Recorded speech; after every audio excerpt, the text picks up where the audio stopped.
Welcome to Rebecca Sounds Reveille. Today, I am just jazzed because the guest I have for you is known across the region as a little ball of joy and energy. She's a girlpreneur, a best-selling double author, motivational speaker, actress, voiceover talent, and a teen influencer.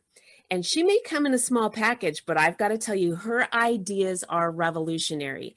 They are wide-reaching, and for several years, she has devoted her life and much of her time to reaching out to others to spread the message of hope, inspiration, and self-confidence. She really loves to make a positive impact on others, and she helps them rock their lives to maximum potential. Wait till you hear the things that she has to share with us today. And part of her goals are interactions with kids, tweens, teens, adults, and all generations. So I would love to share with you today's guest, Arianna Fox. Welcome to the show. Thank you so much, Rebecca. I'm so excited to be on.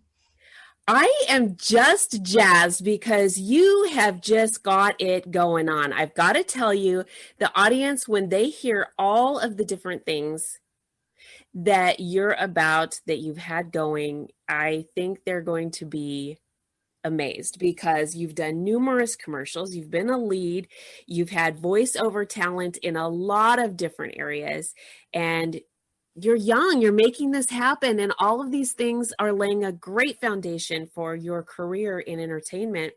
But meanwhile, you're out there helping other people, and that to me gives so much interpersonal joy. How did you start doing this? Well, I started doing many of the different things that I'm doing at many different ages. So as for writing, I started writing probably about age 4, to be honest. I started acting around that same age. Entrepreneurship, I started helping my parents with their business at around age 6, and I would go to chamber mixers and such and give our spiel to other people around that age. And then motivational speaking and actually starting my own business was around age 10. So really all kinds of different things that I started. Oh, and voiceover acting, that was very young too. So all kinds of different ages, really. I think that this is absolutely incredible. You have so many talents. And I will tell you, at your age, you can share that with the audience if you want, or we can just leave them to go to your IMDb or some of your other areas to see what your age is and what you're doing. We can leave that as a kind of a homework assignment for the audience so that they can get involved with you. But you started out young, and what's really amazing is there's a lot of people in entertainment that have started out much older and don't even have the amount of success that you already have. So you have just really laid down quite a foundation. Let me ask you, let's first, if you don't mind, if we can first talk about your books. You're a double author. Tell the audience a little bit about your writing. Absolutely, I'm beyond jazzed to do so. I have 2 books that I have published, and 1 book that I am currently working on right now. Oh my. So I know, right? So my first book is a children's book called The Princess Chronicles. I wrote that at around age 6 or so, but it took me years to get the illustrations done. And what The Princess Chronicles, and we had to hire an awesome intern for our business at the time. But what The Princess Chronicles is it is a children's book about these princesses who are learning kindness, friendship, forgiveness, trust, teamwork, honesty, and working together to solve problems, all those important qualities.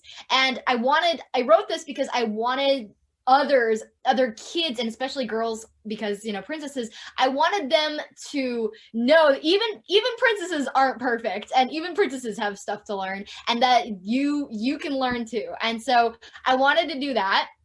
For my second book, which I am beyond excited about, that's the one that I actually published and republished. So it's called False Awakening. It's a sci-fi novel for all ages about a man who's in a dream within a dream within a dream, and he joins a rebellion and fights against an evil tyrant. So it's kind of like Inception and a little bit like The Matrix.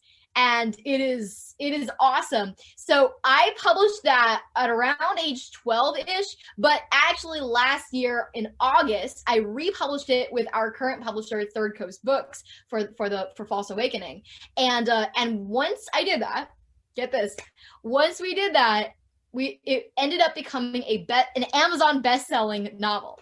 And we are, yeah, I know, like, woo!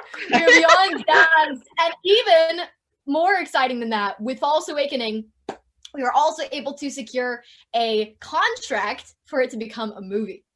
And we, yeah, drum roll, right? Yeah, no, this was something, right now we're just, waiting on stuff to get moving for the first day of production. But that is like a dream come true for us, I agree with you. And that's not even all of your dream, because you've got lots of dreams coming true with all the things that you're doing. So this is really exciting. We definitely I'm going to leave this for the end because I want everyone to hear all the things that you're doing. And we're going to get the titles out and how to get copies of your books, because I already know that I'm like, okay, I've got to find out how it can be written to go a dream within a dream within a dream. I mean, that's just mind blowing right there, right? It blows your mind. I'm really excited about that. And we want the audience to pay attention, really close attention, because that's creativity. And that creativity, to be able to get it from your brain through your arm into your hand or onto the keyboard or however you are able to articulate this, is going, and for it to be a bestseller, it completely sheds the light on how well you are of a writer. So this is really fantastic. I'm absolutely delighted about this. So Thank you. I'm so excited. Oh, I was just going to mention about my third book as well. Yes. So tell me about your third book. Absolutely. So that's what I'm working on right now. And I just finished the writing process and the editing process. So right now I'm going through it with with another editor, but I finished my own self-edit. And I'm so happy that I finished the first draft, and I was just kind of like surprised because this is the longest book I've ever written. But not crazy long, but it's the longest one I've written. But it is basically my young adult / teen fantasy. And some could call it a sci-fi, but I call it a fantasy. And it's called Saber Black. This is my baby. This is the one I'm super excited about. I'm excited about all of them, but this is the one that really, really, I can see so much potential with it. It is essentially about this winged race of people that have wings, and they're called Andorians. Now, the good guys are called Sarahs, and the bad guys are called Sendars. However, the main character is born a Sendar, but she fights for the Sarahs. So is she good? Is she bad? Is she both? Etc. And that deals with, this book deals with things that so many teens and young adults are going through right now about identity, identity crisis, and who should I be fighting for? What should I be fighting for? All that stuff. And this is going to be awesome. You made a really good point, because you're hitting on a few things there. What you just mentioned, as well as what is huge right now, is fantasy. It is a genre that is just been emerging and blooming like crazy in a lot of different areas, and you're nailing it. So this is going to be fantastic. So we've got 3 books to talk about. 2 already published and a third on its way to the audience there. And let's move over to your voiceovers. Do you narrate your books also? Well, there is a very high possibility that one day I may. We haven't yet gotten any audiobooks for my books, but I actually have narrated an audiobook before. Not mine, but I have narrated an audiobook, and that was one of the coolest things I've ever done. It's for a short story that was published in December for Christmas. It's called Cloosers, the Lost Town. And what I was blown back at how amazing the writing was. It's by J. Andrew Ashby, and the writing was amazing. Not to mention that it's a detective mystery, and it's written in first person from the point of view of a teen named Danny McPickerson, and I was able to be the narrator / main character and pretty much narrate the entire story as an audiobook, and I was just beyond ecstatic at that. So that was awesome. That is so exciting. Now, do you have a home studio you're able to do that, or did they have to take you into a studio? Nope, I have a home studio. That's where I got it. I got it done. I'm sure all as I get more into voiceover acting, which I have been doing for a long time, but as I hopefully get into bigger and bigger roles, which I am constantly seeking, then they will definitely have their own studios that they want people to come into and all. But yeah, I definitely have my own professional mic and home studio and all that. All right, let's talk about roles. Talk about some of the roles you've been in, and maybe if you can, you don't have to, but maybe if you can, share your favorite role. Yeah, absolutely. So I've got to say that one of my favorite roles was definitely the Closers role, because it was an entire audiobook narrated in first person, and that was so awesome, because you hear about audiobooks all the time, and then being able to be the voice of one of them is really awesome. But I gotta say, there are so many epic roles that I've played over the years. One of the first ones that really got me excited was so it actually started years ago before I even got involved, because my daddy is a voiceover artist, and so he does a lot of voiceover stuff. He can do almost any distinctive voice. He does Mickey Mouse, Yoda, Darth Vader, all that kind of stuff. It's amazing. Oh my goodness. I know, right? And so a few many years ago, when I was very young, there was this one project that he was a part of. It was an audio, basically a YouTube audio series, and he was the main dad in the story. His name was Chester Morgan, and the audio series is called Pure Bond by Shaquille Hawkins. It's amazing. Awesome. But he was the dad of the main character named Sarah, who he had to save her and all this stuff. And I was just thinking to myself, I was like, "Aw, I wish I could be your daughter in the voiceover role. I wish I could be the one that your daughter was." And so it was crazy, because as I got more into voiceover work, years and years later, Shaquille decided to do a reboot of Pure Bond. And in this reboot, he was able to add in a character by the name of Amy Morgan that was the sister of Sarah and the daughter of Chester. And so I was able to really play his daughter in the role as well. And we got to go back and forth, and it was super fun to record together. And I think that was one of my favorite roles as well. See, your dreams are coming true, because you had said, exactly. Yes.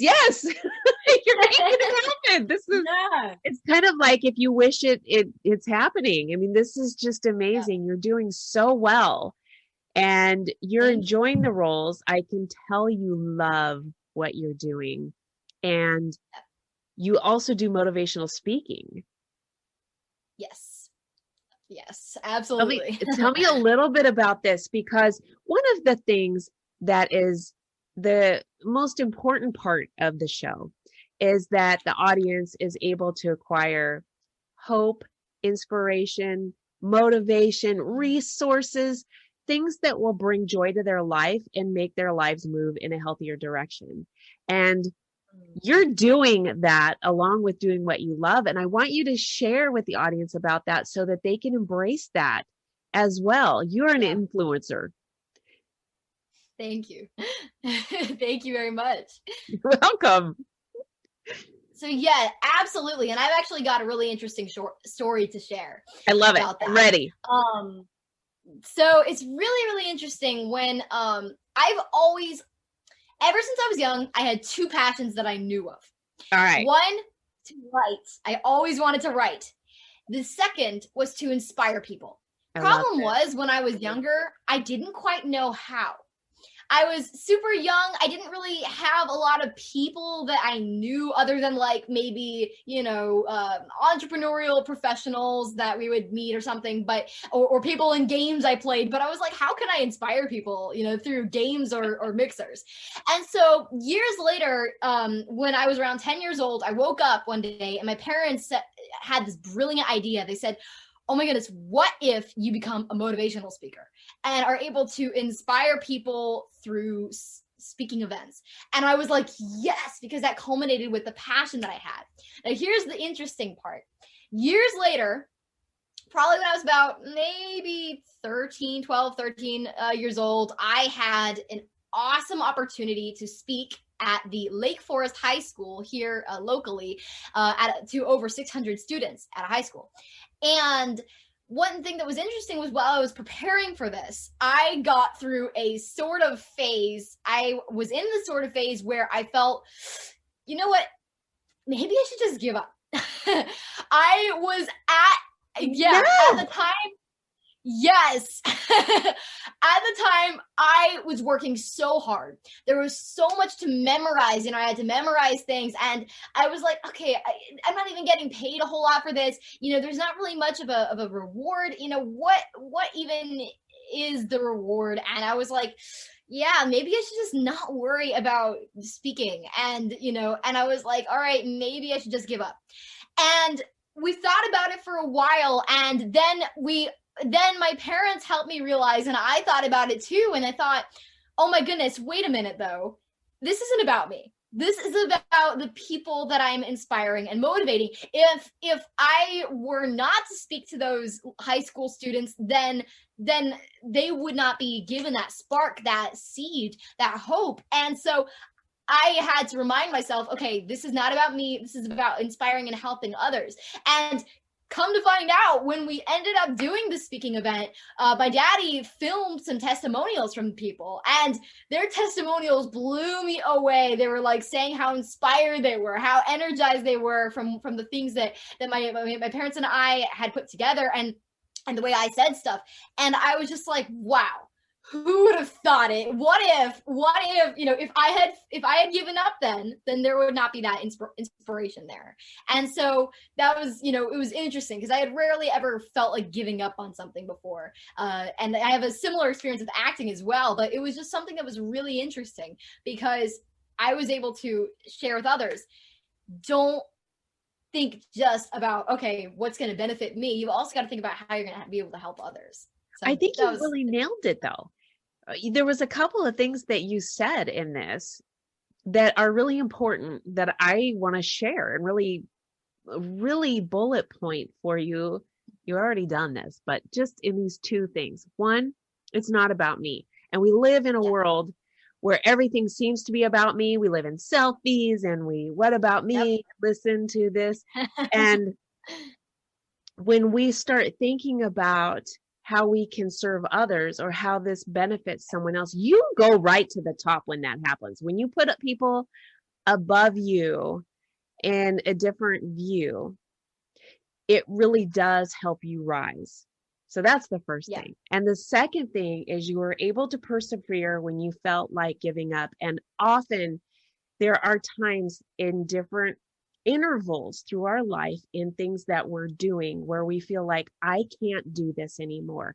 Either I'm too tired or I'm not good enough, or there are just different things. This is overwhelming. This is embarrassing. There's a lot of different things that can put us in a point where I just don't think I can do this right now. And sometimes that's okay. And we can go, let me just revisit this a little while later. But we've got to think about the journey that we're on is going to have that. And if we know that there are going to be different intervals in our life when we feel that way, we can tell ourselves this is okay. This is a normal feeling. Yep. And that will help us move forward. So this is really exciting. Let me ask you, was that your first talk in front of that many people, a crowd of 600? Yeah, not my first talk in front of people, but definitely my first talk in front of at least 600 people. Okay, so that's what I was wondering. With it that size, were you terrified or did you feel comfortable? Actually, it's funny. It's funny because my parents joke about this all the time, but I have never been afraid of speaking in front of people. I've never had a fear of public speaking, never been nervous, exhilarated and thrilled to be up there speaking to so many people, of course. But nervous, not really. And it's funny just because I've always just loved people, speaking to people. If it's hundreds of that, it was so funny. My parents and I, or my daddy and I, sometimes we do what we call a daddy-daughter date. And so we go out to a restaurant or things like that. And one day we were out at Bob Evans, the restaurant. And we were talking to one of the I think the person at the front desk, and we were explaining that I was a motivational speaker because somehow that was how the conversation went. And he just kind of like smirked and he was like, so what if you spoke to 1,000 people? And I just seriously laughed. I said, absolutely. No problem for me. Exactly. Yeah. Yep. This is fantastic because the versatility that you have, the confidence you have, the natural ability to do this allows you to get into a lot of different areas of entertainment that would stop many, many people.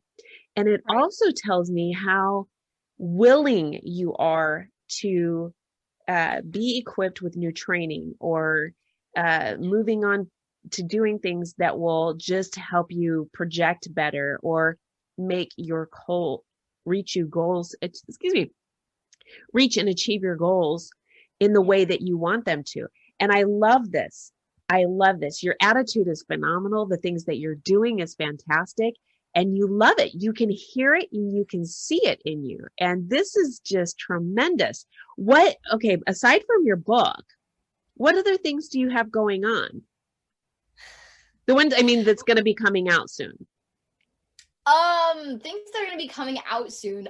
There are a few voiceovers that I am working on right now that might be surfacing soon. I may not be able to say the names, but I'm super excited. No secret.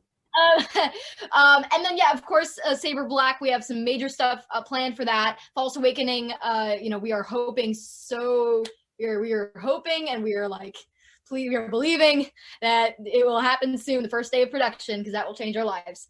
Yes,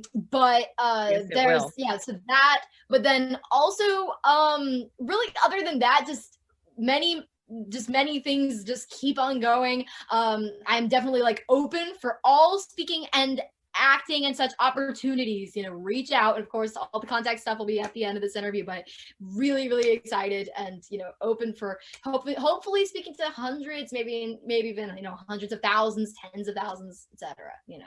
So as far as commercials go, tell me a little bit about doing a commercial compared to, say, a different type of acting role. That is a great question. Yes, I've done several commercials. In fact, one of them will always stay in my mind. It's hilarious. And it's very different than another acting role. I think that when I do commercials, it is slightly more natural. People have told me, let me put it this way, people have told me that I am cut out for sitcom stuff. I am just my natural energy, your personality, and just the way that I say stuff, I can naturally just adapt to a sitcom role or a commercial role even. But and a drama role I can easily do as well, but it requires a bit more, but I can definitely do a drama role. I can make myself cry, all that kind of stuff. That's hard for somebody. Yeah, no, exactly. No, I work on it all the time just to try to test myself, but yeah, absolutely. And and able to get a lot of stuff from your parents that way while you're just practicing for a role, right? Okay, I'm not saying anything. I'm not going to dive you out on it. No, I'm kidding. Go ahead. No, Lord, that's funny. No, actually, most of the time that I practice myself crying, it's in bed when I like to do scenes and I like to try to be different characters and try to, let me practice crying, let me practice this, let me practice that. And I'm always practicing acting, even when it doesn't feel like practicing, it feels fun, but still, Well, being animated, you can do so many different things with that. There's a lot of people who, even though they're extroverts, aren't projecting a lot of emotions very well. And I think with your abilities to do that, you can go from stage to on film. You're able to adapt, like you said, to so many different parts of entertainment. I think sitcoms too, though.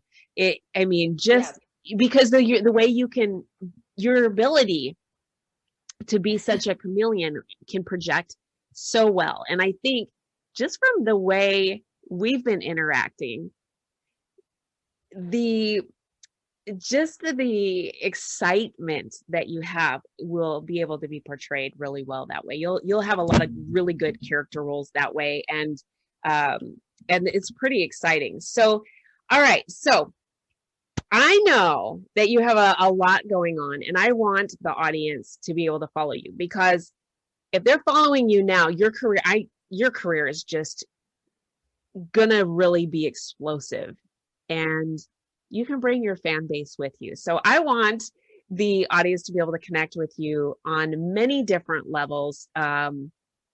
Social media, IMDb, if you'll give out all the information that you want them to connect with you on, and I'm going to ensure that also it gets out on the internet as well, so that we drive out people your way too, because you want to help also. And I think when they're following you and they're seeing the things that you're expressing, there's going to be things that will be really effective for them as well. They're going to benefit with, they know after they've heard the things that you've said today and how you motivationally speak, when they see you on screen, those things are going to resonate with them, and it's going to, believe it or not, they're going to connect with you. And I think this is really important. So if you will share all of the ways, if it takes 10 minutes, I'm cool with that. Share all the ways you want the audience to connect with you. Awesome. Absolutely. There are many, many, many ways you can connect with me. I'm on all social media channels. So I'm on Facebook, Twitter, and Instagram as A Fox Author, also on LinkedIn and YouTube as Ariana Fox. And Perfect. You can find me, you can email me, of course, monitored by my parents, but you can email via afox@ariannafox.com. That's afox at ariannafox.com. And you can also find me via my website, ariannafox.com, spelled the same way. And also, to find my books, you can find the Princess Chronicles, which is the Princess Chronicles, Not Your Average Princesses is the full name. That is on Amazon and my site as well. Via my site, you can also basically get it for a personalized or signed copy.